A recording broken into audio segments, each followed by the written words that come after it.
So this video is intended to introduce you to the systematic approach to tasting as applied at level 1.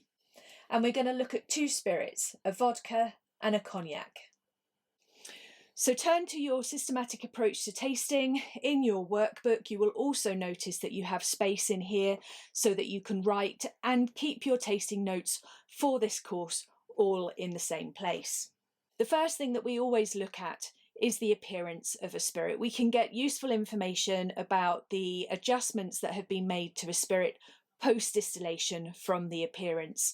You'll have read in the content, I'm sure, that all spirits come off the still colourless, and therefore colour, if there is any in the spirit, is added post-distillation.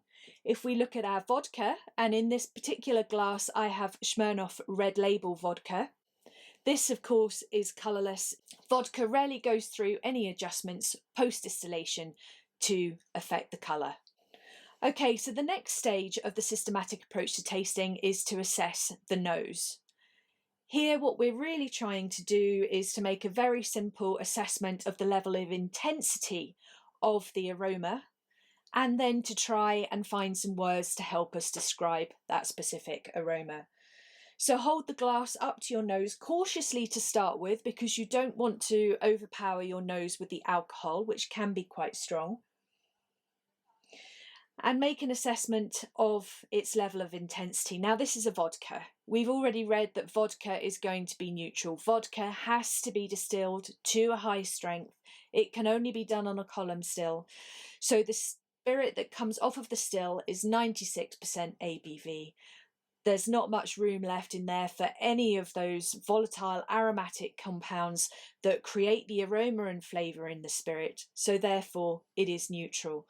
We describe the intensity of this spirit as neutral. Give it a gentle swirl, have another sniff, and see if there are any descriptions that you can use to try and describe the nature of this spirit. There isn't a lot, it's neutral. However, you could describe it as being a little bit fruity, perhaps some pear drop, perhaps some lemon, perhaps some green apple. Those fruity characteristics come from fermentation. Compounds that have a fruity aroma are created by the yeast during fermentation. If you look really closely, you can pick out some of those flavours, some of those aromas from the raw material as well. That is white bread. In particular, Smirnoff Red Label is made primarily from wheat. There are no oak notes in here. Vodka is rarely, if ever, oak aged, so there is none of the vanilla or the cedar that you would expect from oak maturation.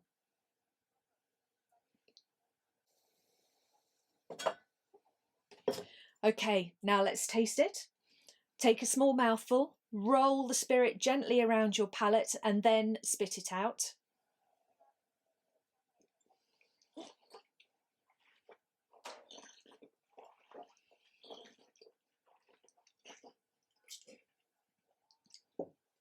As you're rolling, consider whether you can taste any sweetness at all. Consider the texture of the spirit as well. Also have a think about any aromas, any flavours that you might be experiencing. And then finally, think about how long those aromas and flavours last, if any, on your palate. So there was no sugar in this spirit. It is dry. Vodka producers do not add sugar in order to sweeten their spirit. In terms of its texture, hopefully you noticed that it was quite fresh, it was quite crisp, it was quite watery. It is diluted considerably once it comes off the still in order to get it to bottling strength. It goes from 96% down to 37.5%, and that explains that watery texture that this particular spirit has. It's very short, it's neutral. And if there are any aromas or flavours in there to be described, it's the same as the nose. A little bit fruity, a little bit of grain in there, some white bread perhaps, some wheaty notes. But it's not very complex at all. It is neutral on the finish. Okay, so now we've done the vodka, we're going to compare it to a cognac. In this glass, I have Courvoisier's VS Cognac. VS Cognac has to be aged for a minimum of 2 years in oak. VSOP is 4 years, XO is 10 years. The longer the spirit spends in oak, the greater those aromas of vanilla and cedar will be, and the stronger those flavours from thyme are going to be too. Fruitcake and candied orange, for example. Okay, so holding this up to the light, we can see that this has a lovely clear amber colour.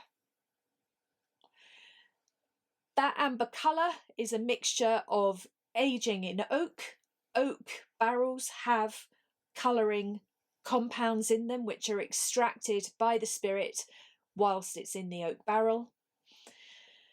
But the colour for cognac can also be adjusted by the addition of caramel colour. Okay, so firstly we assess the intensity of the aroma. You will find that this is much more powerful, much more bold in its character than the vodka was. I think we'll go for medium intensity with this particular spirit. You can expect VSOP and XO cognacs to have a more pronounced character to them. It's very fruity. Grapey notes in here. Citrus characters as well. There are floral notes as too. All of which we would expect because this is effectively made from wine. So the first thing that happens is wine is made from the grapes that are used to make the cognac, from grapes grown specifically in the Cognac region. And then that wine is distilled. So these vibrant, fruity, floral and grapey characteristics that we're getting in this spirit are a result of the fact that we used grapes in order to make this particular spirit.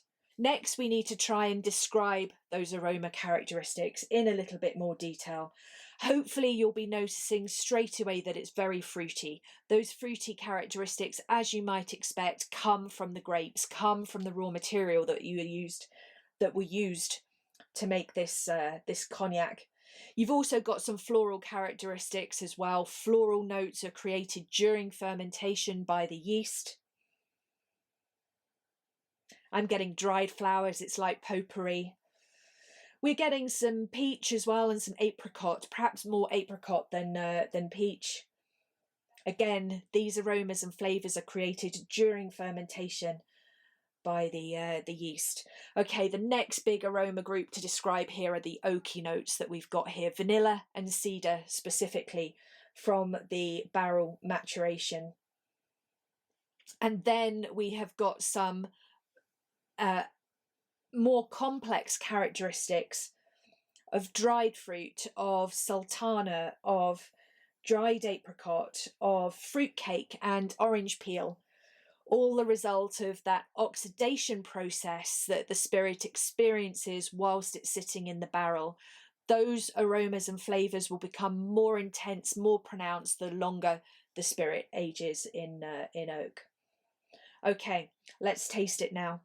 Remember, as we did for the vodka, consider as you're swirling, as you're rolling the spirit around your mouth, consider whether you're experiencing any sugar. Try and describe the texture. Think about the flavours. Can you taste anything that you didn't get on the nose? And then try and describe the finish once you've spat it out. Think about how long, how persistent those aromas and flavours were. Think about the level of complexity that the spirit has.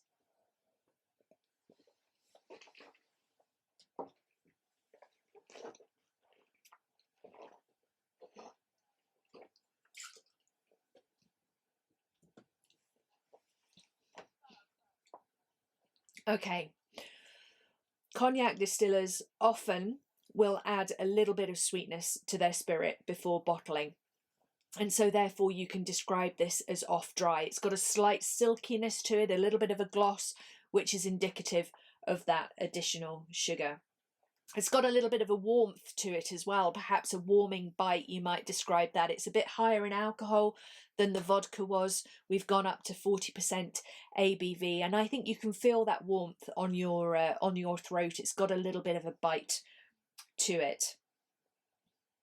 I'd describe this as having a medium finish. The flavours certainly last longer than they did for the vodka. And it has some complexity. You would expect a VSOP or an XO cognac that has had a longer period of aging to have gone up to the very complex level of complexity.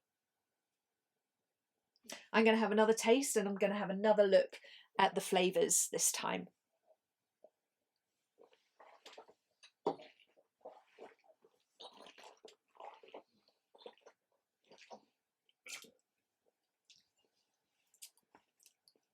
Okay, grapes, raisins, sultanas, fruitcake.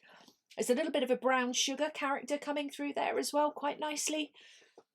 Some spices like cinnamon and nutmeg and clove. All of those notes come from the oak specifically in which this spirit has been matured. Your final tasting note might read something like this.